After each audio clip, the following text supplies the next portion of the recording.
வணக்கம் நேயர்களே, கடவுள் அருள் டிவி நேயருக்கு லட்சுமி நாராயண அன்பு வணக்கங்கள். இப்போ நம்ம பார்க்க போகிறது வார ராசி பலன் 15ஆம் தேதியிலேருந்து 21ஆம் தேதி வரை இப்படி இருக்க போது தான் பார்க்க போகிறோம். எப்போதும் சொல்கிறதான் லக்னத்துக்கு பாருங்கள். சந்திரனுக்கு அதாவது ராசிக்கு பார்ப்பதை விட லக்னத்துக்கு பார்க்க ரொம்ப பர்ஃபெக்டாக இருக்கும். உதாரணமாக ஒரு மகர லக்னம் விருச்சிக ராசினா நீங்கள் விருச்சிக ராசிக்கான பலன்களை பார்க்குறதை விட மகர ராசிக்கான பலன்களை பார்க்கும்போது ரொம்ப பர்ஃபெக்டாக இருக்கும். ஃபஸ்ட்டு பொது பலன்கள் வரும். அதுக்கப்புறம் பார்த்திங்கன்னா உங்களுக்கு தசா புத்தி பலன் வரும்.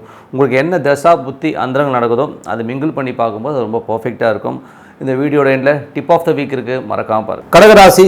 கடகராசி பார்த்திங்கன்னா உங்களது ராசியாவை சந்திரன் நல்ல சிறப்பான ஒரு கிட்டத்தட்ட வீடு சொத்துக்கள் சம்மந்தமான விஷயங்கள் சிறப்பாக இருக்கும். குழந்தைகள் விஷயங்கள் நல்லா ஆக்கப்பூர்வமாக இருப்பதற்கான வாய்ப்புலாம் ரொம்ப நல்லா இருக்குங்க. அது மட்டும் இல்லாமல் வேலை விஷயங்கள் சிறப்பான ஒரு காலகட்டங்கள்லாம் ரொம்ப நல்லா இருக்குது. ஸோ உங்களது ராசியாவது நல்ல ஒரு லெவலில் தான் ட்ராவல் பண்ணுறாங்க. ரொம்ப நல்ல விஷயங்கள் நடக்கும். 2ஆம் அதிபதியான சூரியன் ராசியிலே இருக்கும்பொழுது குடும்பத்திற்காக நிறைய விஷயங்கள் மெனக்கெடுவீங்க. ஸோ நல்ல விஷயங்கள் நல்ல மாற்றங்கள் சிறப்பாக நடக்கும். அதில் நல்ல லாபங்கள் வர்றதுக்கான வாய்ப்புகளும் இருக்குது. ஸோ உங்களை தேடி நிறைய லாபங்கள் வர்றதுக்கான வாய்ப்பும் ரொம்ப நல்லாயிருக்கு. ஒரு கமாண்டிங்கான ஒரு பொசிஷன் எதிர்பார்த்துட்டிங்கன்னா கண்டிப்பாக கிடைக்கிறதுக்கான வாய்ப்பு ரொம்ப நல்லாயிருக்கு. அதுக்கப்புறம் உங்களுக்கு 3ஆம் அதிபதி மற்றும் 12ஆம் அதிபதியான புதன். ஸோ புதன் பார்த்திங்கன்னா உங்களுக்கு அவருடைய விஷயங்கள் பார்த்திங்கன்னா புதன் ராசியிலே இருக்கார். ஸோ 3, 12ஆம் அதிபதி ராசியிலே இருக்கும்போது நிறைய சுற்றுலா போகலாம், பயணங்கள் மேற்கொள்ளணுங்கிற எண்ணங்கள் நிறையா இருக்கும். ஸோ அதுக்கான பிளானிங் நிறையா பண்ணுவீங்க. கொஞ்சம் அலைச்சல்கள் சில பேருக்கு நிறைய இருக்கலாம். ஸோ அதனால் நல்ல ஒரு பிளானிங்காக போவீங்க. உங்களுக்கு முயற்சிகளுக்கு வெற்றிகளுக்காக கொஞ்சம் அலைச்சல் இருக்கும். ஸோ அது சிறப்பு தான். அதுக்கப்புறம் பார்க்கும்பொழுது உங்களுக்கு 4ஆம் அதிபதியான சுக்கிரன் ராசியிலே இருக்கிறது. பெரும் பணம், அதாவது சொத்துக்கள் சம்மந்தமான விஷயங்கள் நல்ல லாபங்கள் வர்றது, வண்டி வாகனம் நல்ல லாபங்கள் வர்றதுக்கான வாய்ப்புலாம் ரொம்ப நல்லா இருக்குது. பட் அதில் ஒரு சின்ன ட்ராபேக் என்னென்னா அது சனியுடைய சாரத்தில் போகும்போது சில நேரம் திடீர் அதிர்ஷ்டங்களை கொடுத்தாலும் கொஞ்சம் கவனமாகவும் இருக்கணும். ஏன்னா 8 சம்மந்தப்படும் போது ரொம்ப கவனமாக இருக்க வேண்டிய ஒரு காலகட்டங்கள். ஸோ கொஞ்சம் பார்த்து பேசுங்க. அம்மாக்கிட்ட பேசும்போது அம்மாவுடைய செயல்பாடுகள் தாயார் சம்மந்தமான விஷயம் கொஞ்சம் பிடிவாதமாக இருக்கிறதுக்கான வாய்ப்புலாம் கொஞ்சம் பார்த்து பேசணும். அதுக்கப்புறம் பார்க்கும்போது உங்களது 5ஆம் அதிபதியான செவ்வாய். ஸோ 5ஆம் அதிபதியான செவ்வாய் பார்த்திங்கன்னா உங்களுக்கு 11இல் இருக்கிற ஒரு காலகட்டங்கள் ரொம்ப நல்லாயிருக்கும். குழந்தைகளோட வளர்ச்சிகள் எல்லாமே ரொம்ப நல்லா இருப்பதற்கான வாய்ப்பும், ஆன்மீக சுற்றுலா ஆன்மீக சம்மந்தமான விஷயம் ரொம்ப நல்லாயிருக்கும். குழந்தையோட வளர்ச்சியை நோக்கி ரொம்ப சந்தோஷப்படுவீங்க. குதூகலமாகவும் ரொம்ப அற்புதமாகவும் இருப்பதற்கான வாய்ப்பு ரொம்ப நல்லா இருக்குது. 6ஆம் அதிபதியான குரு 11இல் இருக்கும்போது பெருத்த லாபங்கள், வேலையில் நல்ல ஏற்றுகள், நல்ல லாபங்கள் உங்களுக்கு தேடி புதிய வேலை வாய்ப்புகள் வர்றதுக்கான வாய்ப்பு ரொம்ப நல்லா இருக்குது. நல்ல பணம் வர்றதுக்கான வாய்ப்புகளும் ரொம்ப நல்லா இருக்கும். ஸோ வரவுகள் ரொம்ப சிறப்பாக இருக்கும். அதுக்கப்புறம் 7ஆம் அதிபதியான சனி 8இல் இருக்கும்போது கொஞ்சம் கணவன் மனைவிகளோட சின்ன பிடிவாதங்கள், ஈகோ வர்றதுக்கான வாய்ப்புகள் நிறைய இருக்குது. ஸோ இருந்தாலும் திடீர் அதிர்ஷ்டங்களும் இருக்குது. ஸோ யாருக்கெல்லாம் உங்களுக்கு ஜனனகால ஜாதகத்தில் சனி வக்கரமாக இருக்காரோ ஸோ அவங்க பெரிய யோகங்கள் இந்த வாட்டி இருக்குங்க.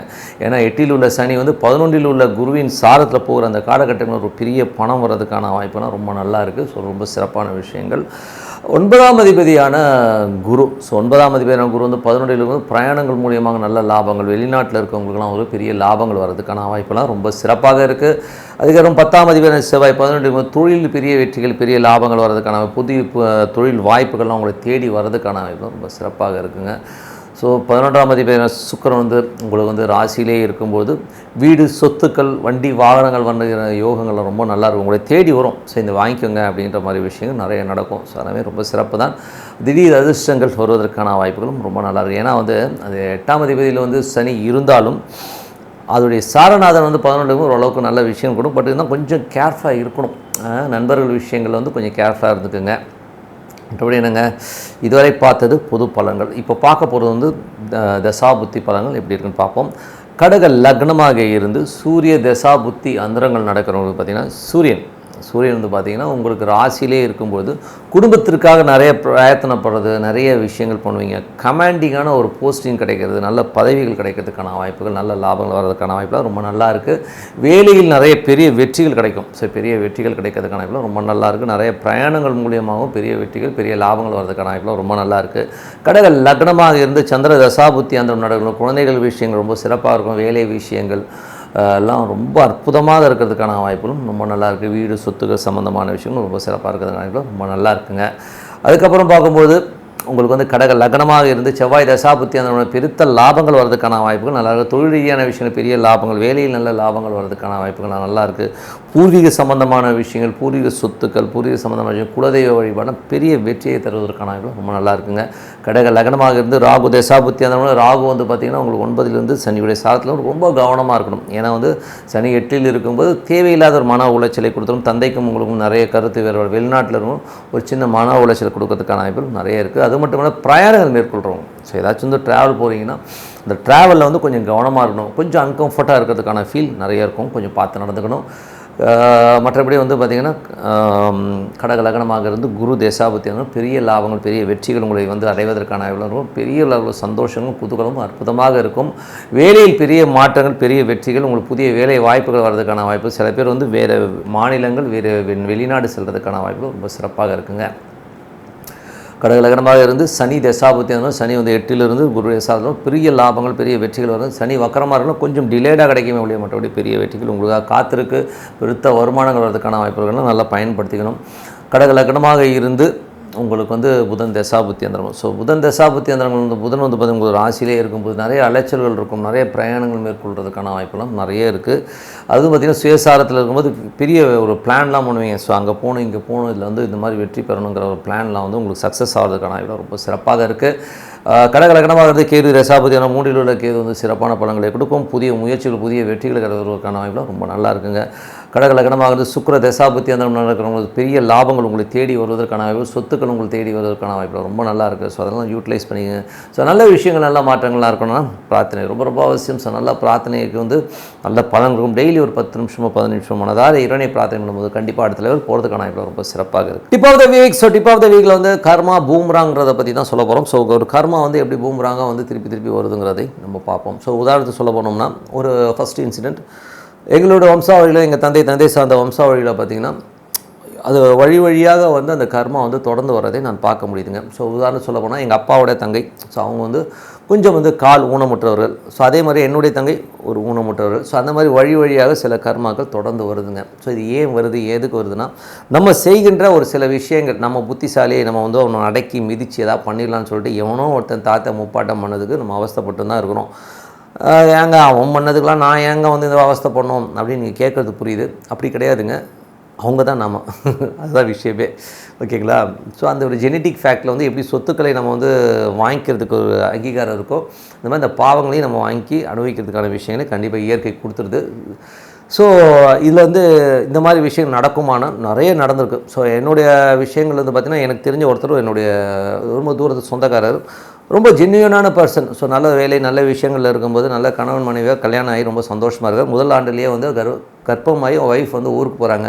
ஸோ ஊருக்கு போகும்போது இங்கே வயசான அம்மாவை பார்த்துக்க முடியல அப்படிங்கிற ஒரு காலகட்டத்தில் வந்து என்ன பண்ணுறாருன்னா ஒரு வீட்டுக்கு வந்து வெறும் சமையலாக்கிட்டு க்ளீன் பண்ணிட்டு போகிறது ஒரு பொண்ணு வராங்க. ஸோ அது என்ன ஆகிடுதுன்னா ஒரு கொஞ்சம் அஃபேர் ஆகி அவங்க வந்து கன்சீவ் ஆகிற மாதிரி ஒரு சூழ்நிலை வருது. முதல் குழந்தையை பெற்றுட்டு வர அந்த பெண்மணிக்கு வந்து இங்கே புருஷன் வந்து இந்த மாதிரி ஒரு அஃபேரில் இருக்கிறத பார்த்து ரொம்ப ஷாக் ஆகிட்டாங்க. அதுக்கப்புறம் பஞ்சாயத்து பண்ணி அந்த பொண்ணு கர்ப்பமாக இருக்க பொண்ணை வந்து ஏதோ பணம் காசு கொடுத்து அனுப்பிச்சி விட்டாங்க. அது ஒரு பெரிய ஒரு சிக்கலாயிடுச்சு. அந்த பொண்ணு அழுதுகிட்டே போச்சு, இவர் என்ன ஆசை வார்த்தை காட்டி மோசம் பண்ணாருன்னு தெரியல. ஸோ அந்த மாதிரி விஷயங்கள் நடந்து ஒரு இதெல்லாம் வந்து 1970s நடந்ததுன்னு வச்சுக்கோமே, இந்த காலகட்டத்தில் 1970s. ஸோ அந்த மாதிரி இருக்கும்பொழுது அதுக்கப்புறம் இந்த முதல் குழந்தைக்கு அப்புறம் அவருக்கு வந்து இந்த இன்சிடெண்ட்டுக்கு அப்புறம் ஒரு குழந்தை பிறகுது. ஸோ அந்த குழந்தை வளருதுங்க. ஸோ வளர பார்த்திங்கன்னா அதெல்லாம் வர ஒரு பிரச்சனைகள் வந்து அவரால் ஃபேஸ் பண்ணவே முடியல. அதுக்கப்புறமா 3வது கூட ஒரு குழந்தை இருக்குது. முதல் குழந்தையும் 3வது குழந்தையும் நல்லா செட்ரேட்டாகவும் ரொம்ப சூப்பராகவும் இருக்கிற பட்சத்தில் இந்த 2வது குழந்தையோட டார்ச்சர்ஸ் தாங்கவே முடியாது. அது வந்து நிறைய பிரச்சனைகளே அவர் வந்து வாழ்க்கையில் கொண்டாந்து வெளியில் தலை கொட்ட முடியாத அளவுக்கு பிரச்சனைகள் கொண்டு வந்துடுதுங்க. தேவையில்லாத சவாசங்கள், தேவையில்லாத விஷயங்களை போய் மாட்டிக்கிறது, இந்த மாதிரி விஷயங்கள்லாம் போய் ஒரு லெவலில் வந்து அந்த குழந்தை வந்து போய் ஜெயிலில் போய் இருக்கிற மாதிரி சூழ்நிலையும் ஏற்பட்டுருதுங்க. ஸோ அது வந்து என்ன சொல்கிறது, அது ஜெயிலில் வந்து ஒரு ஸ்லேட் பிடிச்சி நிற்கிற மாதிரி ஒரு சுச்சுவேஷனை கண்டிப்பாக ஏற்படுத்திடுது. ஸோ அதுக்கப்புறம் அந்த குழந்தையோட அவர் ரொம்ப தலை குனிஞ்சு அவர் ரொம்ப இதை பண்ண. ஸோ ஒரு கர்மாங்கிறது பாருங்கள், அந்த இன்சிடென்ட் நடந்ததுக்கப்புறம் தான் அந்த குழந்தை பிறந்தது. அதுக்கப்புறம் அவர் கிட்டத்தட்ட ஒரு 40 ஆண்டுகள் கிட்டத்தட்ட அந்த குழந்தைக்கு வந்து ஒரு 35-40 வயசு ஆகிற வரை அவர் வந்து அவ்வளோ கஷ்டப்பட்டார். கிட்டத்தட்ட வந்து லைஃப் டைமில் மற்ற 2 குழந்தைகளால் அவர் கஷ்டமே படலை.